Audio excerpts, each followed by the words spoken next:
Narito na ang mga trending na kwento sa mundo ng social media. Fur baby na nakikisali sa practice ng kanyang fur parents sa simbahan, kinaaliwan ng netizens. Pasyente sa Mountain Province, inihatid sa ospital sa pamamagitan ng ambulansya de paa.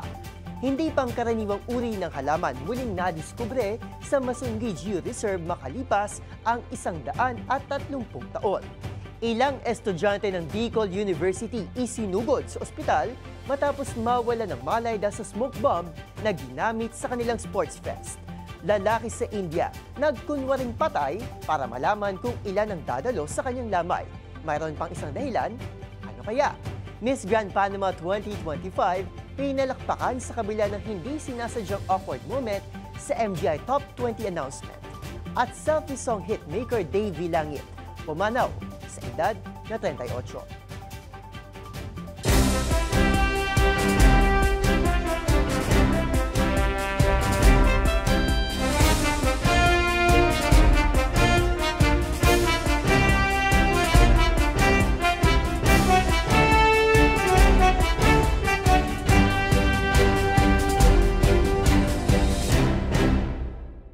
Iba't ibang mga nagva-viral na kwento na naman ang ating pag-uusapan. Mga trending sa social media na tiyak hindi lang nakakaaliw, kundi maring kapulutan din ng aral at kuminsan ay makabagbag damdamin din. Kasama ang buong pwersa ng DZRH TV, ito ang TNVS. Trending and Viral Show, nakahandang kumpletuhin ang buong kwento. Masaya, malungkot o isyong pambayan man yan, sagot na namin ng inyong tanghalian. Ako po ang inyong lingkod, Arnold Herrera ng DZRH TV. Una sa Pilipinas, una sa Pilipino.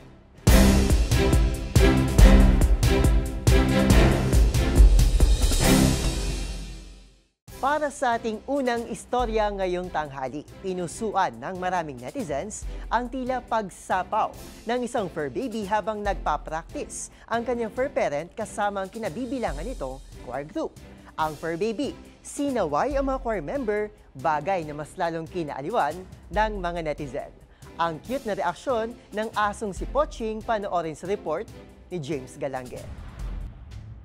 Sino nga ba naman kasi mag-aakala na bukod sa pagtahol, ang ating mga fur baby marunong din palang sumabay sa pagkanta. Viral kasi online ang video ng Aspen na si Poching na tila sumasabay sa practice ng choir na kinabibilangan ng kanyang fur parent.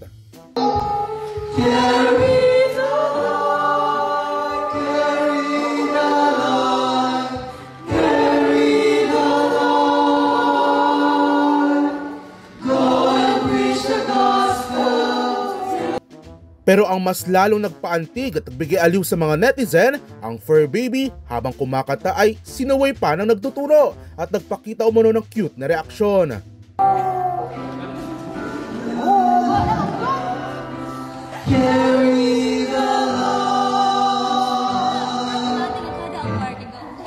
Nag-alala naman ng mga netizen kay Poching matapos itong sitahin na analay takot masapawan at balamangan.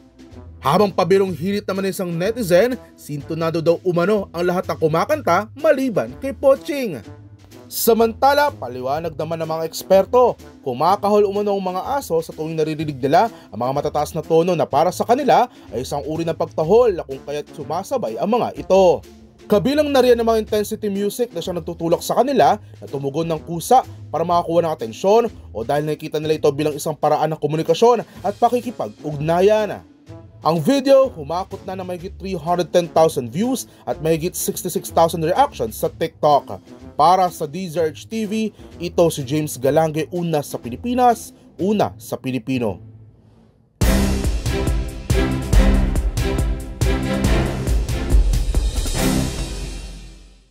Sa ating next viral story, ipinamalas ng mga kapulisan sa Mountain Province ang tunay na diwa ng serbisyo at bayanihan matapos maglakad ng mahigit 2 kilometro upang iligtas ang isang may sakit na babae. Sa kawalan ng ambulansya, nagpa siyang mga kapulisan na buhatin ang pasyente sa pamamagitan ng tinatawag na ambulansya de paa. Ang mga pangyari ibabalita ni Mili Borja. Nasukat ang pagkabayani at dedikasyon sa tungkulin ng mga kasapi ng First Mountain Province Provincial Mobile Force Company matapos tumugon sa isang panawagan ng tulong para maisugod sa ospital ang isang babaeng pasyente sa sitio Alipodupod, Otucan Norte, Bayan ng Bauco. Sa pamumuno ni Police Executive Master Sergeant Darius Wanawan, agad na rumisponde mga polis sa nasabing lugar upang dalhin ang pasyente sa pagamutan. Ngunit naging hamon sa kanila ang sitwasyon dahil hindi makalakad ang pasyente at hindi rin madaanan ng sasakyan ng lugar patungo sa kanyang bahay.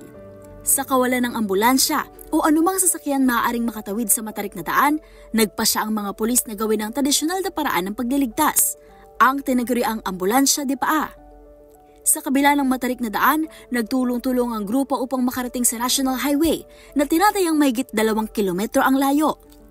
Matapos ito, agad na naisugot ang pasyente sa Luis Hora Memorial Regional Hospital para sa agarang gamutan. Dahil dito, pinuri naman ni Acting PNP Chief Police Lieutenant General Jose Melencio Nartatis Jr.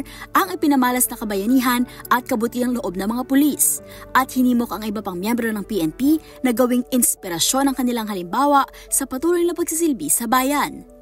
Para sa DZRH TV, ito si Mili Borja, una sa Pilipinas, una sa Pilipino.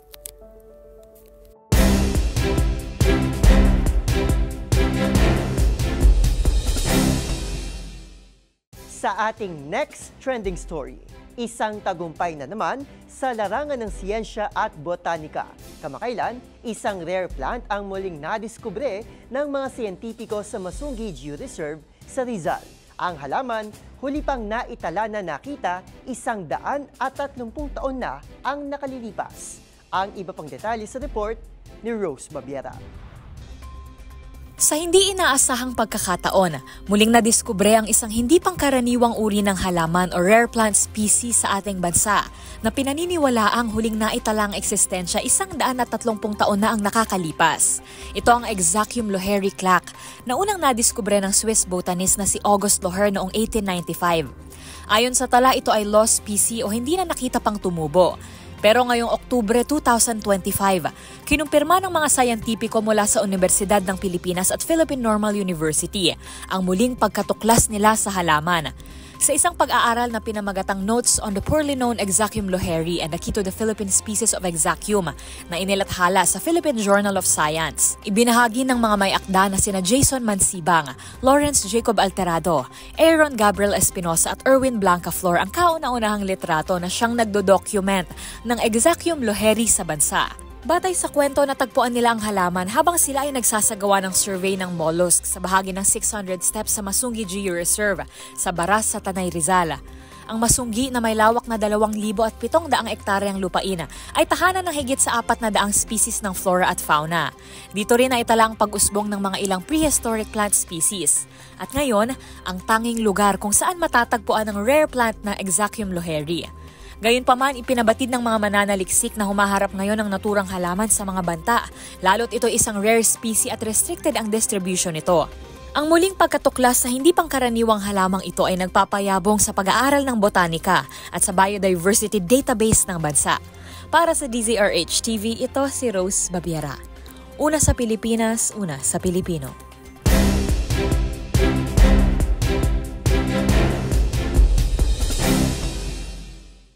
Ang ating sunod na viral story, ilang mga mag-aaral na bahagi ng malaking performance sa isang sports fest sa Bicol University ang isinugod sa ospital matapos na mahirapang huminga at mawalan ng malay. Ito ay matapos na malanghap ng mga estudyante ang sinindihang smoke bomb matapos ang masayasan ng sayawan at selebrasyon. Ang buong kwento panoorin sa report ni Rovic Manuel. Nauwi sa pag-aalala at isinugod sa ospital ang ilang mga estudyante sa Bicol University nitong Lunes. Ito ay matapos na makaranas ng hirap sa paghinga at mawalan pa ng malay ang mga estudyante dahil sa nalanghap na smoke bomb na ginamit bilang prop sa isang performance. Sa video na ito na ibinahagi ng uploader na si Shamey sa kanyang TikTok account, makikita ang napakaraming mag-aaral na sabay-sabay na umiindak sa kanilang BU Hataw 2025. Pero ilang minuto lang matapos ang kanilang performance, makikita ang kapal ng usok na bumalot sa grounds ng paaralan dahil sa ginamit na smoke bomb. Batay sa investigasyon, ang usok na nakita sa lugar ay mula sa smoke canister, isang party device na karaniwang ginagamit sa mga selebrasyon tulad na lang sa mga gender reveal. Matapos na may mawala ng malay at makaranas ng suffocation, agad namang rumesponde ang mga medical rescuers at binigyan sila ng paunang lunas. Dahil sa insidente na yan, sinuspende na muna ng pamunuan ng universidad ang klase ng ilang araw upang bigyan daan ng deep cleaning at recovery ng mga mag-aaral. Hindi na rin pinilit ng pamunuan na lumahok ng kompetisyon ang mga estudyanteng may iniinda pang karamdaman at binigyan pansin ang kanilang kalusugan at kapakanan ng mga ito. Samantala, ayon naman sa Legazpi City Police Station, ang naturang canister ay hindi delikado at walang mapanganib na kemikal, pero ang labis na usok nito ang dahilan ng suffocation ng mga estudyante. Para sa DZRH TV, ito si Rovic Manuel. Una sa Pilipinas, una sa Pilipino.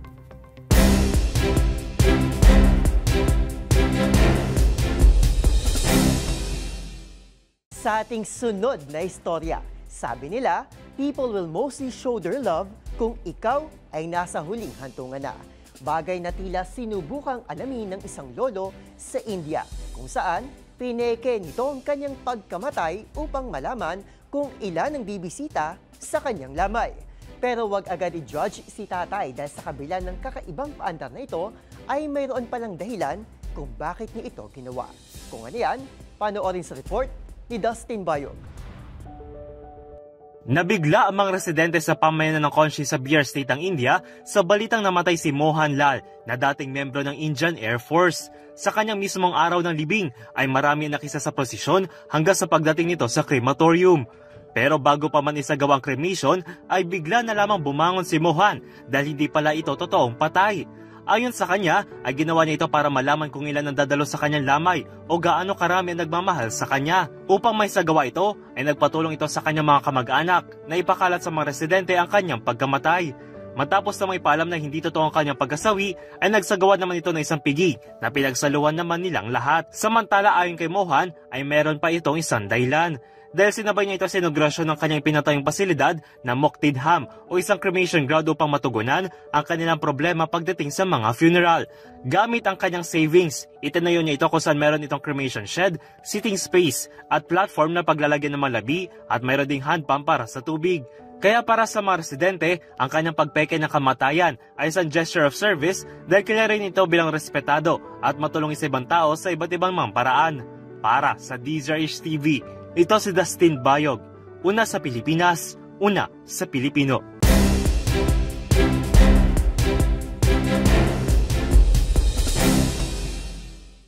At sa ating susunod na kwento, nagdiwang ang taong bayan ng masungkit ng Pilipinas ang back-to-back victory sa Miss Grand International sa pagkapanalo ng beauty queen na si Emma Tiglao.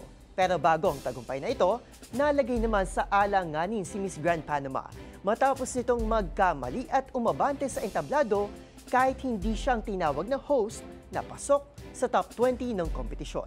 Kung paano ito nangyari, tinutukan sa ulat na ito. Nalagay sa mala Steve Harvey o alanganing sitwasyon si Miss Grand Panama 2025 Isamar Herrera matapos nitong umabante sa entablado ng 13th Miss Grand International nang hindi ito tinatawag ng host. Next in is Miss Grand Paraguay!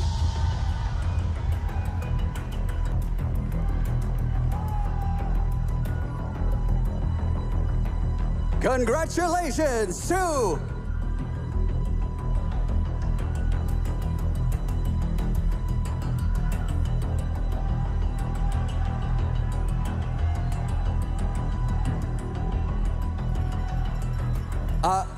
I beg your pardon, I announced Miss Grand Paraguay.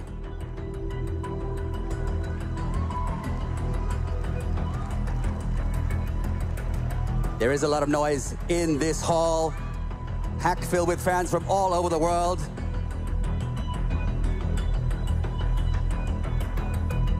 Next in the top 20 is...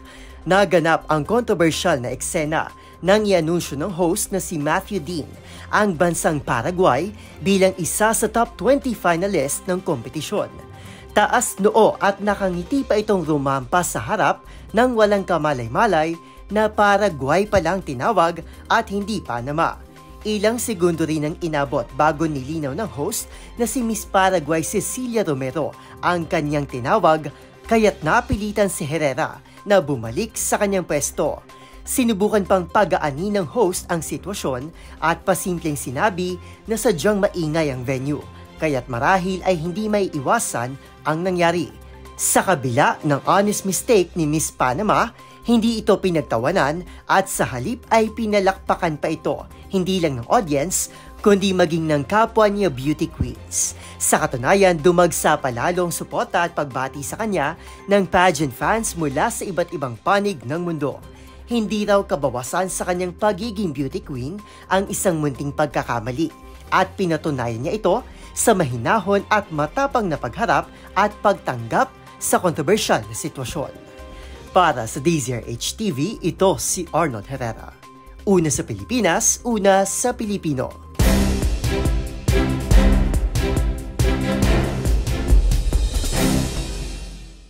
At sa mundo naman ng showbiz, nagluluksang OPM industry sa pagpanaw ng singer-songwriter na si Davy Langit. Ilang buwan pa lamang ang nakalipas mula nang ibahagi ng selfie song hitmaker ang kanyang pakikipaglaban sa isang rare spinal infection. Narito ang report. Isang malungkot na balita sa industriya ng OPM matapos pumanaw ang singer-songwriter na si Davy Langit. Sa inilabas na pahayag ng kanyang misis na si Threes, lumaban hanggang sa huli ang mga awit. Nitong mga nagdaang buwan, laman ng social media account ng selfie song hitmaker ang kanyang pakikipaglaban sa isang rare spinal infection. Agad namang bumuhos ang pagdadalamhati mula sa kanyang mga kasamahan sa industriya, kabilang na riyan sina Ogie Alcacid, Jug Sugueta, TJ Monterde at Jeric Medina. Ibuburol si Davy sa isang memorial chapel sa Santa Rosa, Laguna at dadalhin din ang kanyang labi sa Urdaneta. Nagsimula ang karera ng yumaong singer nang sumali sa singing competition na Pinoy Dream Academy taong 2006 at makalipas ang 10 taon, nag-champion ito sa Himig Handog P-pop love songs sa kanyang komposisyon na pinamagatang 2 letra na inawit ng bandang Itchy Worms. Pumanaw si Davy Langit sa edad na 38. Para sa DZRH TV, ito si Angelica Cosme. Una sa Pilipinas, una sa Pilipino.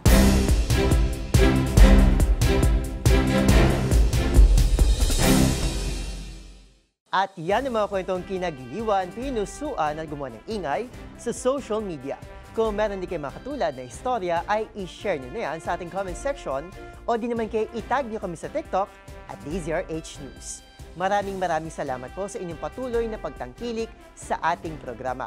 Magkita-kita tayo muli bukas para muling himayin, tuklasin at buuin ang mga detalye para kapag nakita mo ang viral video na may nag-share, ikaw na mismo ang magdaragdag ng mga impormasyong nalaman mo sa TNVS, Trending and Viral Show. Ako po si Arnold Herrera ng DZRH TV, una sa Pilipinas, una sa Pilipino.